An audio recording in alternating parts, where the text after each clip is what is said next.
బట్టతల ఇప్పుడు సమస్యే కాదు, ఎటువంటి నొప్పి లేకుండా శ్రీరూప్ కాస్మెటిక్ క్లినిక్ లో హెయిర్ ట్రాన్స్ప్లాంటేషన్.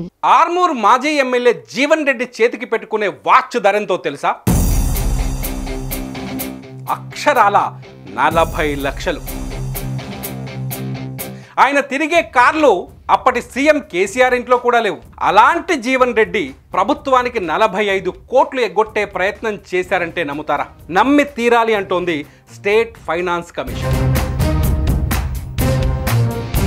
ఒకటే కాదు, 2.5 కోట్లు కరెంటు డిపార్ట్మెంటుకు, 7.5 కోట్లు ఆర్టీసీకి బకాయి పెట్టారనే ఆరోపణలు కూడా వస్తున్నాయి. చేతికి 40 లక్షల వాచ్ పెట్టుకొని కోటి రూపాయల కంటే ఖరీదైన కారులో తిరిగే మనిషి ఇంతింత బకాయిలు పెడతారంటే ఎలా నమ్మాలి చెప్పండి? ఒక్క నెల కరెంటు బిల్లు కట్టకపోతే చాలు, కనీసం నోటీస్ కూడా ఇవ్వకుండా ఇంటికి వచ్చి మీటర్ పీకేసి వైర్లు కట్ చేసి వెళ్తారు మన కరెంటు వాళ్ళు. ₹1 చిల్లర ఇవ్వకపోతే బస్సులోంచి బయటకు తోసేస్తారు మన ఆర్టీసీలు. కానీ అదే జీవన్ రెడ్డి 2017లో షాపింగ్ మాల్ కట్టి అప్పటి నుంచి ఇప్పటి వరకు ₹1 కూడా కరెంటు బిల్లు కట్టలేదు. అయినా ఆ షాపింగ్ మాల్కు పవర్ను ఒక్క నిమిషం కూడా కట్ చేయలేదు మన కరెంటు వాళ్ళు. అంతేకాదు, ఆ షాపింగ్ మాల్ కట్టడానికి జీవన్ రెడ్డికి భూమిని లీజ్కి ఇచ్చింది ఎవరో తెలుసా?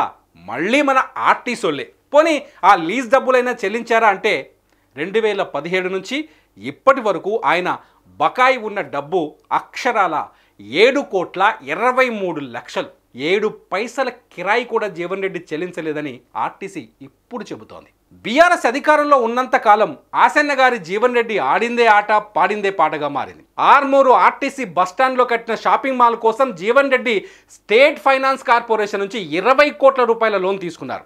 డబ్బు చేతుల్లో పడ్డ తర్వాత మళ్ళీ వెనక్కి తిరిగి చూడలేదు జీవన్ రెడ్డి. లోన్ తీసుకున్న నాటి నుంచి ఇప్పటి వరకు నయా పైసా కూడా తిరిగి చెల్లించలేదు అని స్టేట్ ఫైనాన్స్ కార్పొరేషన్ ఆరోపిస్తోంది. అసలు మిత్తి కలిపి ఇప్పుడు అది 45,46,00,000 ₹1 అంటే ₹1 కూడా వసూలు చేయలేని పరిస్థితి ఏర్పడింది. బీఆర్ఎస్లో జీవన్ రెడ్డి చాలా ఫేమస్. కేబినెట్ మంత్రులకు కూడా ప్రగతి భవన్లోకి ఎంట్రీ ఉండేది కాదు. జీవన్ రెడ్డి కారు మాత్రం ప్రగతి భవన్ గేటు ముందు ఒక్క నిమిషం కూడా ఆగేది కాదు. ఎందుకంటే ప్రభుత్వంలో జీవన్ రెడ్డి అంత పవర్ఫుల్. జీవన్ రెడ్డిని కొందరు పోర్ట్ఫోలియో లేని మినిస్టర్ అనేవారు. అప్పటి కేబినెట్ మినిస్టర్లు కూడా జీవన్ రెడ్డితో జాగ్రత్తగా ఉండేవారు.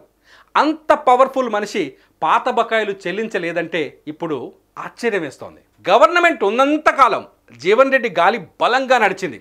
అసెంబ్లీ చర్చల్లో చూసినా జీవన్ రెడ్డి పంచ్ డైలాగులు పేల్చేవారు. టీవీ చర్చల్లో చూసినా జీవన్ రెడ్డి పంచ్ డైలాగులు వేసేవారు.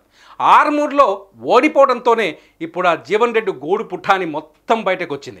ఎమ్మెల్యే పదవిని అడ్డం పెట్టుకొని ప్రభుత్వ పెద్దలతో ఉన్న పరిచయాలను వాడుకొని జీవన్ రెడ్డి సర్కారు సొమ్ములు ఇష్టం వచ్చినట్లు వాడుకున్నారని తేలింది.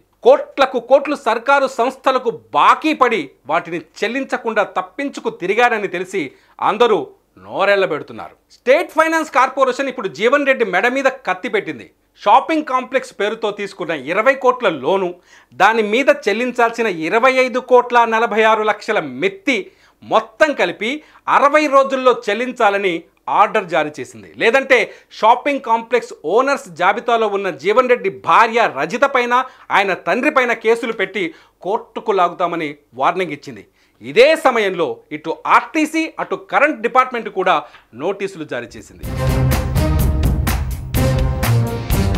ఆర్మూరు బస్టాండ్లోని షాపింగ్ కాంప్లెక్స్కు ఇప్పుడు కరెంట్ కట్ చేశారు. ఆర్టీసీ వాళ్ళు కూడా డబ్బులు చెల్లించకపోతే తమ స్థలం ఖాళీ చేయాలంటున్నారు. జీవన్ రెడ్డి చేతికి నోటీసులు తీసుకోకపోవడంతో ఆయన ఇంటికి అతికించి వచ్చారు. విచిత్రం ఏంటి అంటే చేతికి 40 లక్షల గడియారం పెట్టుకునే వ్యక్తి ఇంత అప్పుల్లో ఉన్నాడా? ఎవరి అండ చూసుకొని ఇంత సాహసం చేశారో మీరు అర్థం చేసుకోవాలి.